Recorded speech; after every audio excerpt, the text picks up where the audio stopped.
रास्ते पर चलते रहें तो मंजिल यकीनन मिल जाएगी, बस जज्बा जुनून कुछ बेहतर करने का हो। नमस्कार, मेरा नाम विष्णु प्रभाकर है और ये गोरखपुर एक्सप्रेस न्यूज़ है।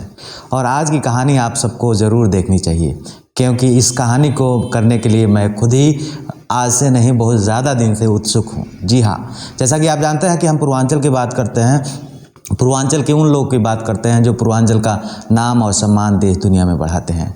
आज हमारे साथ सतीश आनंद सर हैं और इनकी कहानी इतनी इंटरेस्टिंग है। अगर आप जीवन से हार गए हैं, इनकी कहानी अगर सुनेंगे, जानेंगे तो आपके अंदर एक जज्बा होगा कि हाँ, अब बाजी हार गए हैं तो फिर भी एक नई शुरुआत करते हैं। सतीश आनंद सर, सबसे पहले तो बहुत बहुत स्वागत, आपने हमें समय दिया।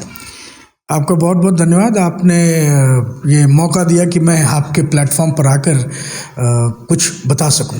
लाखों करोड़ों लोग आपको जानते हैं और सबसे बड़ी बात यह है, मैं नहीं जानता था कि आप पूर्वांचल महाराजगंज जिला के रहने वाले हैं। और जब मैं जाना, मैं लगभग 7-8 महीने से चाह रहा था आपका इंटरव्यू करना, और आज वो मौका आ गया। और सबसे बड़ी बात है कि हमें खुद प्राउड हो रहा है और तमाम पूर्वांचल के लोग आपसे कुछ सीखेंगे, तमाम हमारे युवा भाई आपसे कुछ सीखेंगे। तो आपकी कहानी बड़ी इंटरेस्टिंग है सर, अपनी कहानी बताएं, कैसे शुरुआत हुई, ताकि मैं जहाँ तक आपके बारे में जानता हूँ कि आपने ढाबे में नौकर का काम किया, कबाड़ बीना, कितना स्ट्रगल रहा लाइफ में, थोड़ा बताएं सर। जी, मैंने 12वीं वहाँ से पास की, उस स्कूल से पास की जहाँ पर मेरे पिताजी सफाई कर्मी थे। उसी स्कूल में? जी, नॉर्थन इंटर कॉलेज से पढ़ा मैं, और उसी स्कूल में मेरे पिताजी सफाई कर्मी थे, चपरासी थे। तो 12वीं जब वहाँ से पास किया, पास करने के बाद मैंने इच्छा जाहिर की अपने पिताजी से कि मैं डॉक्टर बनना चाहता हूँ और वो मुझे गोरखपुर भेजें ताकि मैं CPMT की तैयारी कर सकूँ और डॉक्टर बन सकूँ। उनके पास इतने पैसे नहीं थे कि वो मुझे गोरखपुर भेज सके। तो उन्होंने क्या किया, जो झोपड़ी थी हमारा घर जो है पक्का नहीं था, पक्का मकान नहीं था, झोपड़ी थी सड़क के किनारे। उस झोपड़ी को उन्होंने गिरवी रखा कुछ पैसों में, और उसके बाद उन्होंने उसी पैसों से उन्होंने मुझे गोरखपुर CPMT कोचिंग इंस्टीट्यूट में दाखिला करा दिया और मैं वहाँ 1 साल रहकर तैयारी करने लगा। और 1 साल बहुत मन लगा के तैयारी किया, एग्ज़ाम में भी अपेयर किया, बट मैं क्रैक नहीं कर पाया, मतलब मैं असफल हो गया। तो जब मैं घर वापस आया 1 साल के बाद, तो मेरी हिम्मत नहीं पड़ रही थी कि मैं पिताजी से दोबारा कहूं कि वो 1 साल के लिए और मुझे गोरखपुर भेज दे, क्योंकि अब उनके पास ना कुछ गिरवी रखने के लिए था, ना कुछ बेचने के लिए था। तो इस वजह से मैं बहुत मायूस रहने लगा, बहुत निराश रहने लगा, और मैंने सोचा कि जो विषम परिस्थिति मेरे ज़िंदगी में आई, यही विषम परिस्थिति मेरे छोटे भाई बहनों की ज़िंदगी में ना आए, इसलिए चलो मैं काम करता हूँ, कोई भी काम कर लूँ। क्योंकि पिताजी सफाई कर्मी थे, झाड़ू लगाते थे, तो मुझे लगा हम भी झाड़ू बर्तन करने वाला कोई काम कर लेंगे। लेकिन अगर हम नौतनवा में काम करते तो मेरे माँ बाप मुझे करने ना देते, क्योंकि कोई भी अपने संतान को झाड़ू पोछा इस तरीके का काम करने नहीं देख सकते। तो मैंने तय किया कि मैं गोरखपुर जाके काम करूंगा। मैंने पिताजी के जेब से कुछ पैसे चुराए, और घर के पीछे ही रेलवे स्टेशन है, रेलवे स्टेशन बोर्ड किया, 5:30 बजे या 5:15 बजे की ट्रेन थी, वो बोर्ड करके गोरखपुर पहुंचा। और जैसे गोरखपुर स्टेशन के बाहर मैं गया, उधर काफ़ी सारे ढाबे थे। तो ढाबे के बगल में रेलवे बाउंड्री थी, और उस रेलवे बाउंड्री पे एक इंसान वो पेंट करके कुछ लिख रहा था। अच्छा। वो लिख रहा था कॉल सेंटर में नौकरियां। तो मुझे पता नहीं था कि ये कॉल सेंटर क्या है, बट वो शब्द नौकरियां ने मुझे बहुत आकर्षित किया, और मैं उसके पास गया। मैंने उससे पूछा कि क्या आप बताएंगे कॉल सेंटर क्या है और किस तरह की नौकरी है। उसने कहा कि मुझे नहीं पता कॉल सेंटर क्या है, बट नौकरियां बहुत है, लेकिन इसके लिए तुम्हें लखनऊ जाना पड़ेगा। पता था राधा कृष्णा भवन, हजरतगंज, लखनऊ, 4 बार लखनऊ। तो मैंने कुछ सोचा समझा नहीं, मैंने कहा भाई नौकरी मिल रही है तो चलो लखनऊ चलते हैं। तो ट्रेन बोर्ड किया विदाउट टिकट और पहुंच गया लखनऊ। पहुंच गया सुबह, और वो ट्रेन थी कृषक एक्सप्रेस, उसको हम गोरखनाथ एक्सप्रेस भी कहते थे। मतलब मैं आपसे समझ लीजिए, मैं करीब 18.5 साल पहले की बात कर रहा हूँ, 2002 की बात है। तो मैंने ट्रेन बोर्ड किया और मैं पहुँच गया लखनऊ। जब लखनऊ पहुँचा तो सीधे मैं ऑफिस गया, राधा कृष्णा भवन। और वहाँ पर जाकर मैंने पूछा कि मुझे इंटरव्यू के बारे में पता चला है और नौकरी आप दे रही है, बताइए कहाँ है और क्या करना पड़ेगा। तो जो मोहतरमा बैठी थी उन्होंने कहा कि इंटरव्यू होटल गोमती में चल रहा है, जो कि सापरू मार्ग पे है। तो वहाँ पर मैं पहुंच गया। और जब मैं वहाँ पर गया तो मैंने देखा एवरीबडी वॉज वेल ड्रेस्ड, है ना, everybody was in business attire, यानी कि सबने टाई लगा रखा था, अच्छे कपड़े पहन रखे थे, और सबके हाथ में वो डॉक्यूमेंट था, मार्केटिंग डॉक्यूमेंट, जिसको हम CV, रेज्यूमे या बायोडाटा कहते हैं, जो हम इंटरव्यू के टाइम पे लेकर जाते हैं। So everybody had that marketing document, but I did not have such document. मेरे पास ऐसा कोई डॉक्यूमेंट नहीं था। तो मैं रिसेप्शनिस्ट के पास गया, मैंने बोला कि मुझे नौकरी चाहिए और क्या करना पड़ेगा। तो रिसेप्शनिस्ट ने बोला कि CV लेकर आओ, यानी कि रेज्यूमे बायोडाटा लेकर आओ। तो मैंने कहा मेरे पास नहीं है। उसने कहा कहीं से भी लेकर आओ, तभी तुम्हारा इंटरव्यू होगा और तभी नौकरी तुम्हें मिलेगी। तो मैं चला गया, एक साइबर कैफ़े मिला, वहाँ से मैंने अपनी CV बनवाई और जाके मैंने फर्निश कर दिया, यानी कि सबमिट कर दिया। उसके बाद everybody was made to sit in a hall, एक हॉल में बिठाया गया सबको। सबने कपड़े कमाल के पहन रखे थे, बिजनेस वेयर में थे, but I was in disabled appearance.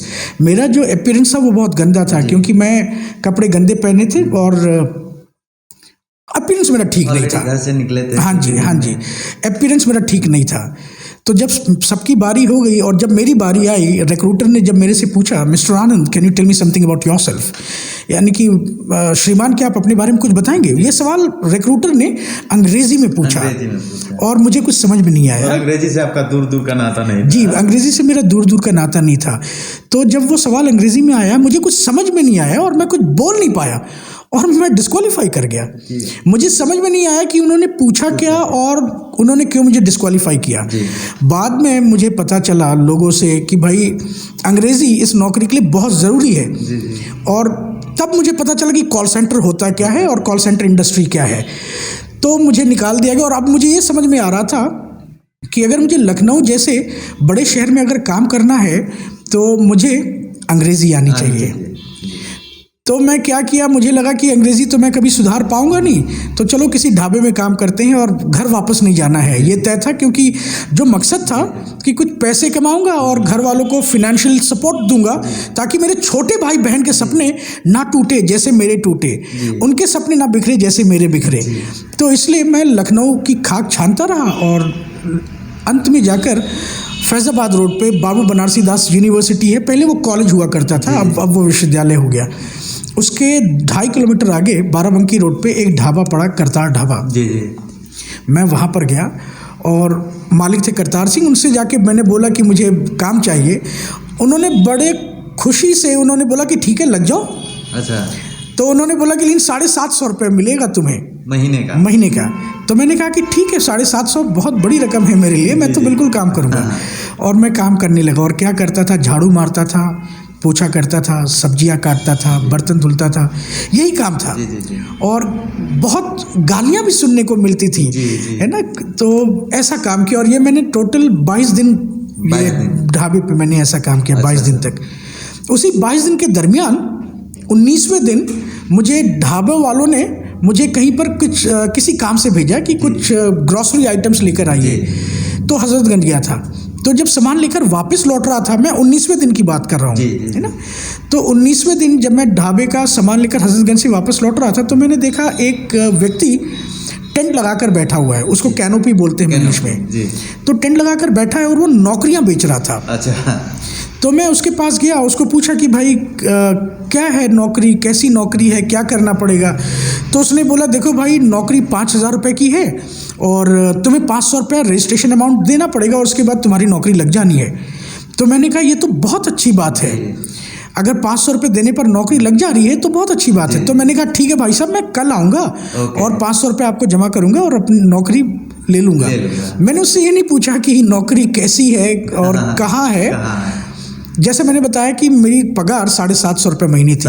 19वें दिन मुझे पता चला, तो 20वें दिन मतलब 20 दिन की पगार मेरी 500 रुपये हो रही थी। तो मैं करतार सिंह जी से 500 रुपये लेकर आ गया। अच्छा, वापस आ गया। हाँ, वापस आ गया 20वें दिन उस कैनोपी मैन के पास।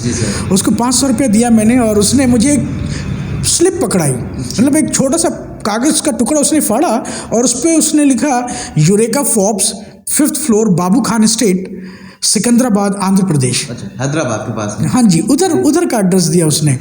तो मैंने उसको बोला कि भाई I have never been to Secunderabad, in fact मैं लखनऊ भी पहली दफ़ा आया हूँ, आप मुझे साउथ भेज रहे हैं, मैं कैसे जाऊँगा। तो उसने बोला भाई देखो, अगर तुम्हें नौकरी चाहिए तो करो, नहीं तो फिर अपने पैसे वापस ले लो। जी। तो मैंने कहा कि नहीं नहीं भाई, 5,000 रुपये की बात है, बहुत बड़ी रकम है। उस समय आज से 18 साढ़े 18 साल पहले 5,000 बहुत वैल्यू करता था। तो मैंने बोला ठीक है भाई साहब, मैं चला जाऊँगा। तो मैंने उसको बोला कि कैसे उन लोग को पता चला होगा कि मैं आ रहा हूँ, मेरी नौकरी लगी हुई है। तो उसने कहा कि मैं फ़ोन करके बता दूंगा, आपका नाम ये मैं लिख ले रहा हूँ, सतीश आनंद वगैरह, और उनको पता चल जाएगा, आप बस जाइए। तो मैंने करतार सिंह से और पैसे मांगे। मैंने कहा मेरी नौकरी लग गई है। उन्होंने थोड़े पैसे दिए, टिकट कराया और निकल पड़ा सिकंदराबाद पहुंच गया। जी, सिकंदराबाद पहुंच गया। और जब सिकंदराबाद पहुंचा, रेलवे स्टेशन से बाहर निकलते साथ ही मैंने कुछ नहीं किया, मैं सीधे बाबू खान एस्टेट गया, जहां पर यूरेका फोर्ब्स का ऑफिस था। तो यूरेका फोर्ब्स का जो एड्रेस था वो 5th फ्लोर पर था ऑफिस। तो वो बिल्डिंग शायद 13-14 माले की है, बाबू खान एस्टेट। मैंने पूरा 13-14 माला एक एक ऑफिस ढूंढ डाला, बट यूरेका फोर्ब्स का ऑफिस कहीं भी नहीं था। यानी चीट हो गया आपके साथ? जी बिल्कुल, धोखा हुआ था मेरे साथ, और मुझे एहसास हो गया था कि धोखा कर दिया उन लोगों ने। अब ये एक अनजान शहर जहाँ पर मैं किसी को नहीं जानता, पहली दफ़ा आया हूँ, खाने को कुछ नहीं, रहने की कोई जगह नहीं। तो बहुत रोया उस दिन, बहुत परेशान रहा, और हर पल जो है अपने माँ बाप भाई बहन को याद कर रहा था, क्योंकि मुझे घर से भागे हुए करीब 24 दिन हो गए थे। और अकेलापन पे अकेलापन। जी बिल्कुल। अब मुझे नहीं पता था कि मेरे घर वाले किस हाल में हैं, और घर वालों को पता नहीं था कि मैं किस हाल में हूँ। कुछ लोग घर वालों को कहते थे सतीश कभी नहीं आएगा, मर गया होगा, ये वो उल्टा सीधा, बट मेरे घर वालों को भरोसा था कि कभी ना कभी मैं ज़रूर आऊँगा, क्योंकि मैं जुझारू इंसान हूँ और भागने वालों में से या फिर आत्महत्या करने वालों में से नहीं हूँ। बहुत लोग अपने परिस्थितियों को विषम जब पाते हैं तो आत्महत्या कर लेते हैं, और वो बड़े कायर होते हैं। बहादुर वो होता है जो लड़ना जानता है, बहादुर वो होता है जो अपने विषम परिस्थितियों का मुस्कुराते हुए सामना करे और रास्ता बनाए, है ना, ताकि उसकी ज़िंदगी दूसरों के लिए एक संदेश बनकर रह जाए। तो मैं बहुत रोया और बहुत रो रहा था। उसके बाद सिकंदराबाद रेलवे स्टेशन वापस चला गया। उधर बैठ के तय करने लगा कि वापस जाऊं या रुकूं। वापस जाऊं तो कैसे वापस जाऊं, कोई पैसे नहीं, किसी को नहीं जानता, और अगर रुकूं तो कहाँ रुकूं और क्या खाऊंगा। तो मैंने देखा कि रेलवे स्टेशन पे कुछ लोग कबाड़ बीन रहे थे रेलवे ट्रैक से। तो मैंने कहा कि ये काम कर सकते हैं हम, क्योंकि मेरे पिताजी झाड़ू लगाते थे, और खैर हमने कभी नहीं लगाया था झाड़ू, बस वो ढाबे पे पहली बार झाड़ू पोछा किया था। तो हमने सोचा क्योंकि पिताजी करते तो हमें क्या शर्म, हम चलो कबाड़ वाला बन जाते। ना इसी एक लड़का जिसको डॉक्टर बनना था वो डॉक्टर नहीं बनता, वो बनता है ढाबे पे एक नौकर। अब वो ढाबे पे नौकर बनने के बाद वो बनता है कबाड़ वाला, वो भी सिकंदराबाद में। अब आप देखिए, वो जो बनना चाहता था वो नहीं बन सका, वो बना जो हालात उसके सामने लेकर आई, परिस्थितियां जो। बिल्कुल। तो अब मैं कबाड़ बीनने लगा रेलवे ट्रैक से, और उसको बेचता था राठी फाइल बस स्टॉप के पास। सिकंदराबाद स्टेशन के बगल में ही राठी फाइल बस स्टॉप है, और उससे थोड़ी दूर पे एक कबाड़ वाला था, वहाँ बेचता था। 60-70 रुपये, कभी कभी 100 रुपये मिल जाते थे। और सोता कहाँ था, प्लेटफॉर्म पे सोता था, कभी कभी राठी फाइल बस स्टॉप पे सोता था, कभी फुटपाथ पे सोता था। तो ये ज़िंदगी हमारी ऐसी चलती रही, और महीने 1.5 महीने ऐसे चली जी। यकीन मानिए, ऐसे जो है, आज अगर हमें मच्छर काट ले तो हम सो नहीं पाते, लेकिन उस समय की बात आप सोचिए कि मच्छर मक्खी और पता नहीं क्या क्या, लेकिन फिर भी नींद आ जाती थी। एक सेटिस्फैक्शन रहता था कि कमा रहे हैं और थोड़ा सा पैसा जो भी जुटाएंगे वो घर वालों को देंगे। कुछ करना है, कुछ अलग करना है, कुछ जी हाँ, करना जी हाँ। तो यही सोच थी कि वो जो तकलीफ दर्द उतना पता नहीं चल रहा था, सहन हो जा रहा था। तो फिर क्या था कि जैसे मैंने बताया, लखनऊ में जब मैं डिस्क्वालीफाई कर गया तो ऐसा लग रहा था कि मतलब ये पता चला मुझे कि इंटरव्यू अगर मुझे क्रैक करना है मेट्रोस में तो अंग्रेज़ी आनी चाहिए। तो अंग्रेज़ी का एक अखबार था जो मैंने लखनऊ में ही ख़रीदा था, हिंदुस्तान टाइम्स का। वो अखबार आज भी है मेरे पास। तो उसको मैं ज़ोर ज़ोर से अंग्रेज़ी में पढ़ता था। अच्छा। अंग्रेज़ों की तरह पढ़ता था। तो आसपास के जो लोग होते थे वो कहते थे देखो देसी कौवा मराठी बोल रहा है, लेकिन I did not give damn to anybody because I knew that it's my life. So I did not care about anybody कि जो भी क्या बोल रहा है उससे मुझे कोई परवाह नहीं है, क्योंकि मेरी ज़िंदगी है और ज़िंदगी बहुत खूबसूरत है और ज़िंदगी को खूबसूरत बनाने कोई और नहीं, आपको खुद आना पड़ेगा, है ना। कोई और नहीं बना सकता। मिसाल के तौर पे जैसे हमारी ये हथेली है, अब हम चाहे इसमें हथेली लगाएं, मेहंदी लगाएं, या फिर हम इसमें स्क्रैच करें, है ना। तो ज़िंदगी को खूबसूरत आप खुद बना सकते हैं और कोई नहीं बना सकता। लोग आपको मार्गदर्शन देंगे, लेकिन उस मार्ग पर चलना स्वयं आपको ही है। तो मैंने बहुत मेहनत की, अंग्रेज़ी अपनी किसी तरीके से सुधारा मैंने। वहाँ पर कोई एक थी, उन्होंने मेरी थोड़ी बहुत मदद की, तो उनके थ्रू मैं जो है अपनी अंग्रेज़ी थोड़ी बहुत सुधारता रहा। तो 1.5-2 महीने में मेरी अंग्रेज़ी ठीक होने लगी और मैं इंटरव्यूज़ देने लगा कॉल सेंटर में। 4-5 इंटरव्यूज़ दिए, डिस्क्वालीफाई करता गया, लेकिन लास्ट में 13 नवंबर सन 2002 को एक कंपनी थी गोल्ड स्टोन, और उसका इंटरव्यू चल रहा था अशोका भोपाल चैम्बर सिकंदराबाद में। वहाँ इंटरव्यू दिया और लकीली 6,300 रुपये पे मेरी नौकरी लग गई। एक मंजिल की शुरुआत हो गई। जी बिल्कुल। और मैं एज कॉल सेंटर एग्जीक्यूटिव काम करने लगा। 5 दिसंबर 2002 को जब मुझे मेरा पहला पे चेक मिला, तो मैंने सोचा कि मनी ऑर्डर कर देता हूँ और घर वालों को बता देता हूँ कि जो है मेरी नौकरी लग गई और हर महीने मैं आपको पैसे भेजूंगा। अच्छा, मैं आपको ये भी बता दूँ विष्णु की जो है करीब 1.5 महीने तक मैं फुटपाथ पे, प्लेटफॉर्म पे ऐसे ही जहाँ सो रहा था। मेरे पास कोई घर नहीं था। ऐसे ही जॉब करते दरमियान नहीं, जब मेरी जॉब जब लग गई थी ना, तब जिन्होंने मेरी अंग्रेज़ी सीखने में मदद की थी, उन्होंने मुझे एक मकान दिलवाया था, एक कमरे का मकान दिलवाया था। तो ये था कि जो है एडवांस पेमेंट देना था, बट वो था नहीं। तो उनके ज़रिए मुझे मिल गया कि भाई जब मेरी तनख्वाह मिलेगी तो उसी में उस तनख्वाह मिलने के बाद हम उससे पेमेंट कर देंगे। तो जब मेरी नौकरी लग गई उसके बाद मेरा एक छोटा सा एक कमरे का मकान मिला, उसमें रहना शुरू किया।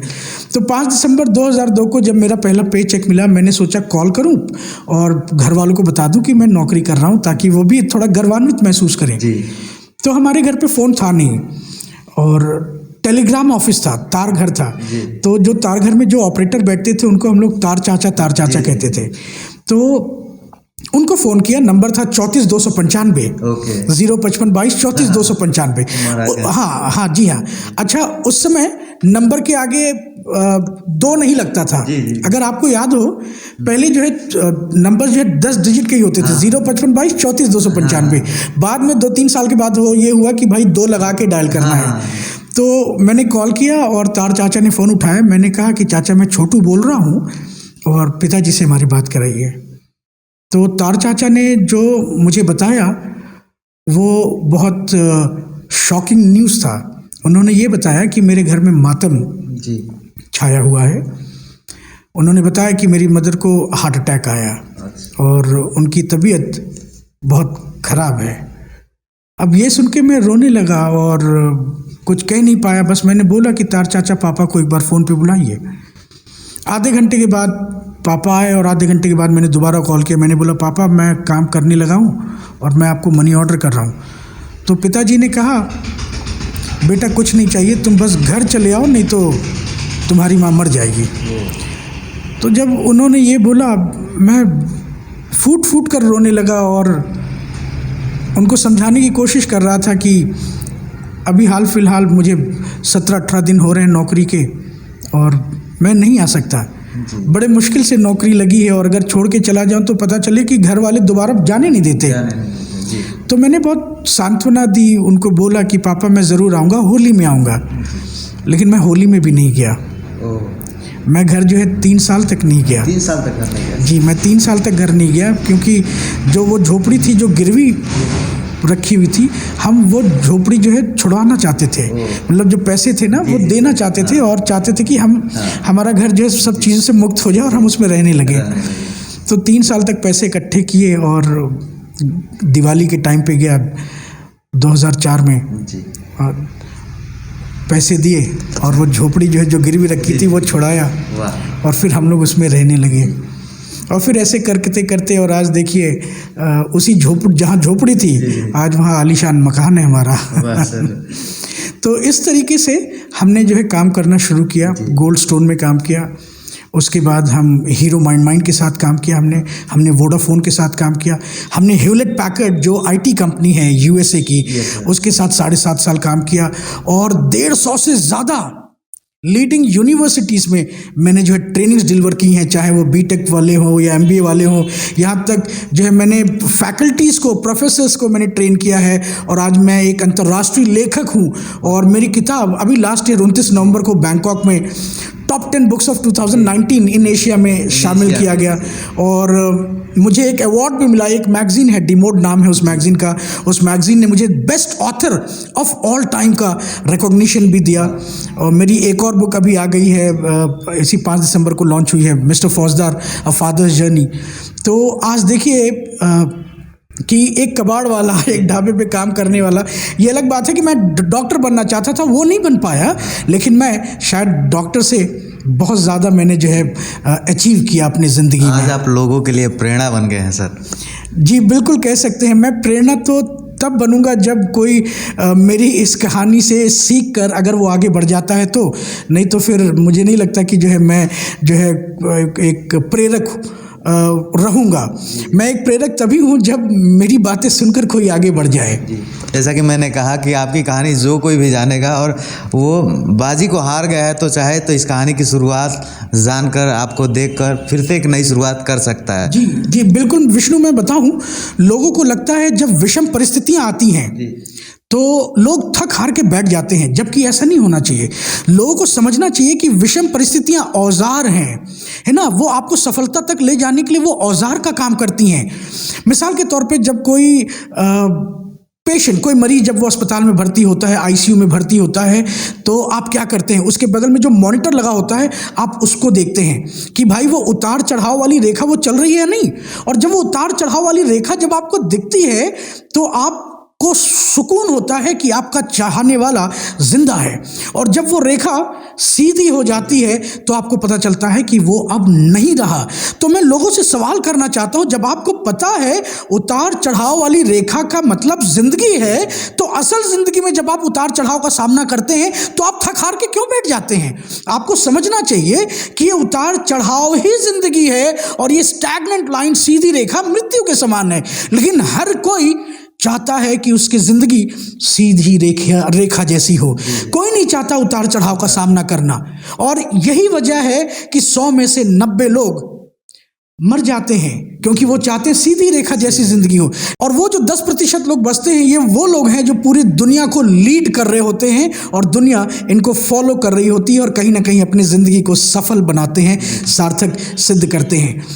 कहा गया है ना कि कुछ पाने के लिए कुछ करना पड़ता है। लोग समझते हैं कि कुछ पाने के लिए कुछ खोना पड़ता है, तो मैं बता दूं, इस दुनिया में कोई कुछ खोता नहीं है ना। अगर हमें खाना खाना है तो हमें निवाला खुद अपने मुंह में डालना होगा, तभी आएगा। ऐसा नहीं कि खाना आपके मुंह में खुद चला जाएगा। तो कुछ पाने के लिए कुछ करना पड़ता है। ऊपर वाला भी कहता है कि वो उसकी मदद करता है जो खुद की मदद करते हैं। ये अलग बात है कि आप कितनी विषम परिस्थितियों से गुजरें, ये अलग बात है आप कितनी कठिनाइयों से, मुश्किलों से गुजरें, लेकिन आप लड़ते रहें, आप जुझारू बन के रहें। कितनी भी विषम परिस्थितियां आए, आप हार कभी ना माने और तभी आप एक अल्टीमेट हीरो बन के आप उभरेंगे। सर, आपकी कहानी, एक ढाबे पे नौकर का काम किया आपने, फिर कबाड़ वाले बने, फिर कॉल सेंटर में जॉब किया, आज देश नहीं बल्कि दुनिया आपको सुनती है मोटिवेशनल स्पीकर के तौर पे। 2019 में टॉप बुक्स में आपका बुक है। और तमाम जो हमारे युवा साथी जो आपको इस समय देख रहे हैं, जो आपको हमेशा सुनना चाहते हैं, आपसे कुछ सीखना चाहते हैं और ये चाहते हैं जीवन में किसी शॉर्टकट तरीके से आगे बढ़ जाएं, तो आपका क्या संदेश रहेगा? शॉर्टकट जैसी कोई चीज़ नहीं होती है, बस रास्ता है। अब वो रास्ता लंबा हो या छोटा हो, बट वो रास्ता सिर्फ सही रास्ता होना चाहिए और उस पर चलना चाहिए ताकि आप अपने मंजिल तक आप पहुंच सकें।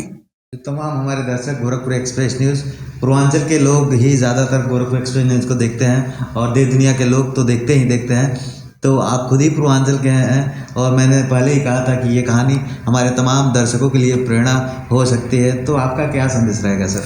देखिए, मैं संदेश ये देना चाहता हूँ कि अगर कभी भी आपके जीवन में विषम परिस्थिति आए तो आप थक हार के ना बैठें, आप आगे बढ़ें। अगर आप चल नहीं सकते तो आप रेंगिए, आप रेंग नहीं सकते आप कुछ भी करिए, बस एक काम ना करें, वो ये कि आप हार माने, क्योंकि वो जो कभी हार नहीं मानता कभी हारता नहीं। मिसाल के तौर पे मैं आपको एक एग्जांपल देना चाहता हूँ, उदाहरण देना चाह रहा हूँ। मान लीजिए 10 लोग हैं, एक रेस रनिंग कंपटीशन हो रहा है, 10 लोग दौड़ रहे हैं, मैं दौड़ रहा हूँ, विष्णु आप दौड़ रहे हैं और भी बहुत सारे लोग दौड़ रहे हैं। मान लीजिए मैं गिर गया, रेस खत्म हो गई और रेस किसी ने जीत भी ली, तो मुझे क्या करना चाहिए विष्णु? क्या मुझे रेस से हट के वापस चले जाना चाहिए या फिर रेस कंप्लीट करनी चाहिए? कोशिश करनी चाहिए। मुझे पूरी कोशिश करनी चाहिए, क्योंकि एथिक कहता है कि आप रनर हैं तो आप किसी भी तरीके से आप फिनिशिंग लाइन पार करें। ये अलग बात है कि आपको पता चल गया कि रेस खत्म हो गई है, ट्रॉफी कोई और जीत चुका है, लेकिन आपको क्या करना चाहिए? आपको चलना चाहिए, रेंगना चाहिए, किसी भी तरीके से करके फिनिश लाइन पार करना चाहिए, क्योंकि ट्रॉफी जीता किसी और ने, लेकिन आप जीत रहे होंगे उन 65-70 हजार लोगों का दिल। क्योंकि कहा गया है मजा जीतने में नहीं, ना ही मजा हारने में है, मजा है अपना 100% देने में। उस ट्रॉफी जीतने वाले को लोग भूल जाएंगे, लेकिन उस विषम परिस्थिति से लड़कर आगे बढ़ने वाले को कभी कोई नहीं भूलेगा, क्योंकि वो अल्टीमेट विनर बन के उभरेगा। तो ट्रॉफी जीतना अलग बात है, लेकिन दिल जीतना अलग बात है, और वो जो दिल जीतता है वो लोगों के लिए एक प्रेरणा स्रोत बनता है। तो जिंदगी में कभी भी कोई विषम परिस्थिति आए, कुछ भी हो जाए, हार ना माने और आत्महत्या का रास्ता तो बिल्कुल भी इख्तियार ना करे, क्योंकि वो कायर होते हैं। जिंदगी आपकी संदेश होनी चाहिए, क्योंकि जब आप आगे बढ़ते हैं विष्णु, तो आपके साथ साथ आपका समाज आगे बढ़ता है, आपका गांव आगे बढ़ता है ना। जैसे कोई सफल हो गया अपनी जिंदगी में, तो पता चला आस पड़ोस के लोग जाके बोलते हैं कि अरे शर्मा जी जरा बताइए आपके लइकवा जौन कोर्स कैले बा वो कहाँ से पढ़ ले बा, हमहू चाहता नहीं कि हमरो लइकवा तोहरे लइकवा जैसे बन जाए। तो देखिए एक लड़का शर्मा जी का सफल हो गया, तो गांव वाले शर्मा जी के सफलता के लड़के के सफलता के रास्ते पर चल पड़ते हैं, है ना। एक रास्ता बन जाता है कि वो सफल हुआ तो पता चला सैकड़ों सफल हो जाएं। ऐसे हरियाणा में बहुत सारे गाँव हैं, एक मिलिट्री में गया तो पता चला सभी के सब लोग जो है मिलिट्री में पहुंच गए, तैयारी पे लग जाते हैं। तो इसलिए आपकी जिंदगी संदेश होनी चाहिए, और वो संदेश तभी होगा जब आप हार नहीं मानेंगे। आप चाहे जीते हारें उससे कोई लेना देना नहीं है, बस अपना 100% दें। सर बहुत बहुत धन्यवाद, आपने हमें समय दिया। और जैसे कि मैंने आप सबको पहले ही बताया कि सर की कहानी एक प्रेरणा है, और सर ने एक बात कहा कि जैसे कि जीतना हारना अलग बात है, लेकिन कोशिश करते रहना चाहिए। तो आप सबको बहुत बहुत धन्यवाद, और सबसे पहले आपको धन्यवाद कि आपने समय दिया। और हम पूर्वांचल की बात करते हैं, और मुझे खुद ऐसे लोगों से मिलकर गर्व होता है, ताकि सर के वीडियोज़ मैंने तमाम देखे, लेकिन मुझे नहीं लगता था मुझे लगता था कि सर कहीं मेट्रो सिटी के रहने वाले होंगे, लेकिन जब मुझे पता चला कि सर हमारे महाराजगंज जिले के नौतनवा के रहने वाले हैं, तो अपने आप जो है कहा जाता है कि सीना 56 नहीं 656 इंच चौड़ा हो गया। और आज का सर का इंटरव्यू लेने के बाद बहुत मजा आया। तो आप सब लोगों को धन्यवाद। ऐसे ही खबरों के लिए गोरखपुर एक्सप्रेस न्यूज़ के साथ बने रहिए। मेरा नाम विष्णु प्रभाकर, मेरे कैमरे के पीछे अभय राव। जय हिंद।